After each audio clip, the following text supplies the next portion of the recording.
જય સિયારામ। વર્ષ 2026ના રાશિ ભવિષ્યફળમાં હવે આપણે વાત કરીશું સિંહ રાશિની। સિંહ રાશિના જાતક મિત્રોના નામાક્ષર બને છે મ અને ટ। મિત્રો, શનિના દૃષ્ટિકોણથી, રાહુના દૃષ્ટિકોણથી, કેતુના દૃષ્ટિકોણથી, દર મહિને બદલાતા મંગળના દૃષ્ટિકોણથી, શુક્રના દૃષ્ટિકોણથી અને ગુરુના દૃષ્ટિકોણથી આવનારું આ વર્ષ કેવું બની રહેશે, તમામ બાબતે આપના મનની અંદર ઘણા બધા પ્રશ્નો સર્જાયા છે। પોતાના કેરિયર સંબંધિત, પોતાના સંતાન સંબંધિત દરેક બાબતોમાં વિચાર વિમર્શ કરી રહ્યા છો અને સાથે સાથે અત્યારે હાલ 2.5 વર્ષનો સાડાસાતીનો તબક્કો આપની રાશિમાંથી ચાલી રહ્યો છે।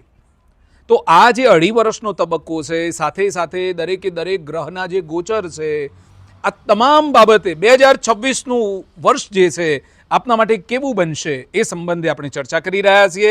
વધારે હવે વિલંબ કરવો નથી। સિંહ રાશિના જાતક મિત્રો, આપના વર્ષના રાશિફળ માટે, ભવિષ્ય કથન માટે આપ તૈયાર છો?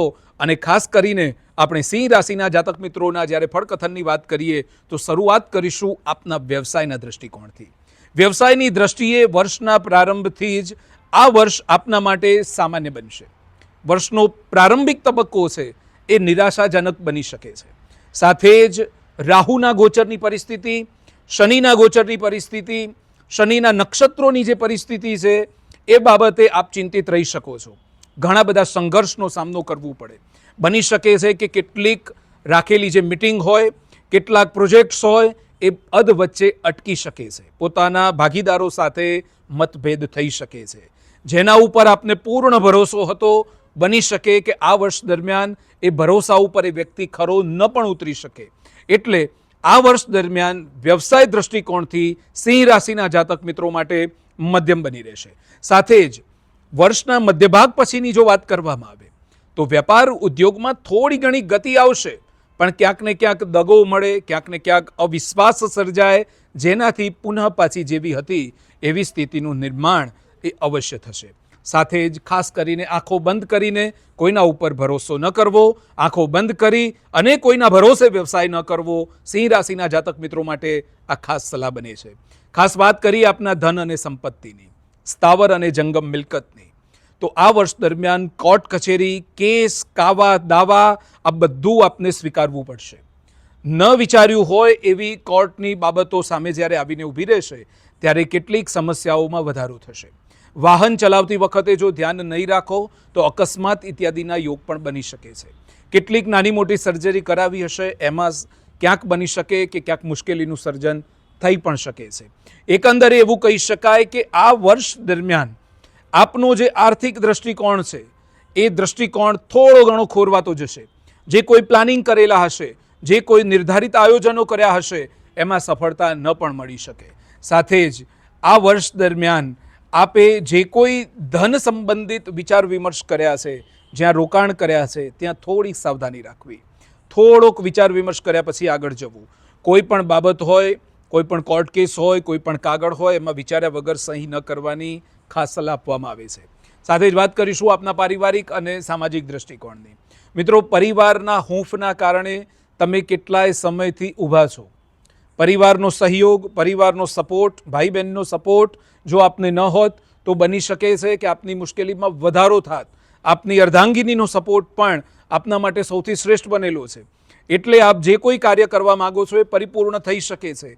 આ સમગ્ર વર્ષ દરમિયાન ઓછા વત્તા પ્રમાણમાં પણ પરિવારનો સહયોગ અને સહકાર મળતો રહેશે, પરંતુ એને તમારી વધારે પડતી કમજોરી સમજી અને બેસી ન રહેવું। મિત્રો, જેટલું કામ કરશો એટલી સફળતા અવશ્ય મળશે।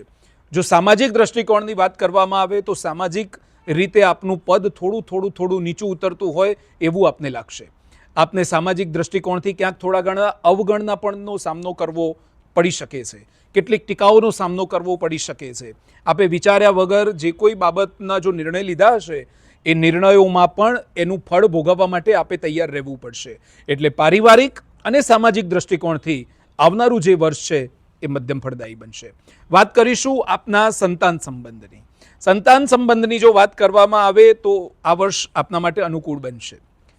જો કોઈ સંતાનની રાહ જોઈને બેઠા છો એના માટે પણ આ વર્ષ સારું ફળદાયી બની શકે છે।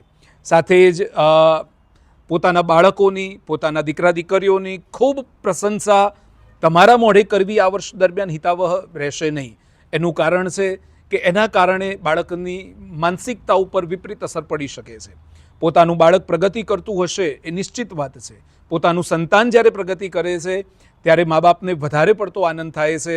એ અને આનંદ લેવાનો સમય આ વર્ષ દરમિયાન આપને અવશ્ય પ્રાપ્ત થશે. ખાસ કરીને આપના સંતાનોથી આપને સહયોગ મળશે. જો આપના સંતાનો વિદેશમાં નિવાસ કરે છે તો વિદેશ જવાનું આપને થઈ શકે છે. આપના સંતાનોના સહકારથી આપનું મન એ વધારે પ્રફુલ્લિત રહેશે. વાત કરીશું આપના સ્વાસ્થ્યની. મિત્રો, સ્વાસ્થ્ય એ સૌથી અગત્યનું છે, કારણ કે પહેલું સુખ તે જાતે ન રહ્યા. જો તમે સ્વસ્થ હશો તો દરેક બાબતો સાનુકૂળ બની રહેશે. પરંતુ આ વર્ષ દરમિયાન આપે થોડું ઘણું સાચવવું પડશે. જે કોઈ નાની મોટી બીમારી છે એને અવગણશો નહીં. પોતાના કાર્યક્ષેત્રમાં સતત અને સતત જો કામ કરી રહ્યા છો તો થોડોક બ્રેક લેવો એ અનિવાર્ય બનશે.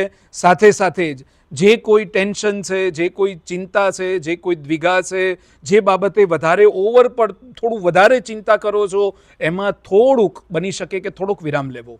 ઓવર થિંકિંગ કરવું નહીં, વધારે પડતો વિચાર કરવું નહીં. હરી ઈચ્છા બળવાન એ સ્વીકારી અને જો કાર્ય કરતા રહેશો તો અવશ્ય સફળતા પ્રાપ્ત થશે.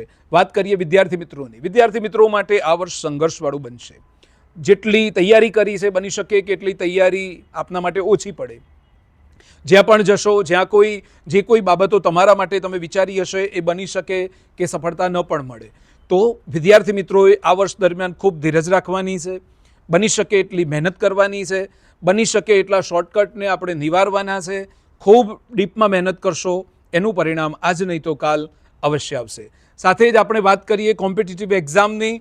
તો જે મિત્રો કોમ્પિટિટિવ એક્ઝામની તૈયારી કરે છે એ લોકોને જ્યારે શારીરિક કસોટી આવશે ત્યારે થોડીક મૂંઝવણ ઊભી થશે. બની શકે કે બરાબર હવે તૈયારી છે, સિલેક્શનનો સમય હવે પાક્યો છે, એના થોડા ઘણા દિવસો પૂર્વે સંભાળ રાખવી ખૂબ જરૂરી બની રહેશે. કારણ કે એક વખત જો આપ અણી ચૂક્યા છો તો પછી પાછો પસ્તાવાનો વારો આવશે. માટે જે કોઈ તૈયારી કરો છો બહુ સાવધાનીપૂર્વક કરો, ધીરજપૂર્વક કરો. પોતાના શરીરનું ધ્યાન રાખીને કરશો તો કોમ્પિટિટિવ એક્ઝામમાં પણ આપને સફળતા મળશે. યાત્રાની વાત કરીએ તો આ વર્ષ દરમિયાન યાત્રા આપના માટે અનુકૂળ બનશે. મંદિરો અને ધાર્મિક યાત્રા અને ધાર્મિક સ્થળોએ જઈ વિશેષ તપ અને યજ્ઞ કરશો એમાં સફળતા વધારે પ્રાપ્ત થવાના યોગ આ વર્ષ દરમિયાન બની રહ્યા છે. મિત્રો, આપના ગ્રહોની શાંતિ એ ખૂબ જરૂરી છે. શનિ મહારાજને શાંત કરવા આ વર્ષ દરમિયાન ખૂબ જરૂરી છે.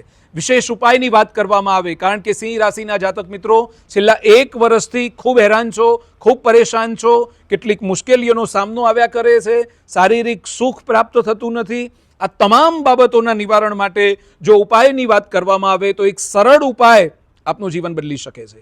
મિત્રો, જ્યારથી જ નવું વર્ષ પ્રારંભ થાય છે, 2026નું આ જે વર્ષ પ્રારંભ થાય છે, એમાં પીપળે જઈ અને પીપળાના થડે રોજનો આ ક્રમ છે. પીપળાના થડે જઈ એક ઘીનો દીવો પ્રગટ કરી અને પોતાના મનોરથ પ્રગટ કરવા ભગવાન નારાયણનું સ્મરણ કરવું. મિત્રો, નિશ્ચિત રૂપે આપના જીવનની અંદર જે કોઈ અશુભતા છે એનું નિવારણ અવશ્ય થશે. શનિ શાંત થશે, પિતૃઓની કૃપા વધશે અને આપના ધારેલા કાર્યો એ અવશ્ય પરિપૂર્ણ થશે. સાથે જ પીળી વસ્તુને મિત્રો દાન કરો. પીળી ચણાની દાળ છે, પીળું વસ્ત્ર છે, સાથે જ પીળી કોઈ મીઠાઈ છે, એ જો ભગવાન મહાદેવના મંદિરે જઈ અને જરૂરિયાતમંદ લોકોને જો આપ દાન કરશો તો પણ આપના જીવનમાં અશુભતાનું નિવારણ અવશ્ય થશે. આ જગતમાં દરિદ્ર નારાયણની મિત્રો સેવા કરો. દરિદ્ર નારાયણને જેટલું ભોજન અર્પણ કરશો એટલું જ આપના જીવનની અંદરથી કષ્ટ સમાપ્ત થશે અને શુભત્વનો વધારો થશે. સિંહ રાશિના જાતક મિત્રો, આપનું આવનારું આ જે વર્ષ છે એ પ્રભુ કૃપાથી ખૂબ ઉત્તમ બની રહે.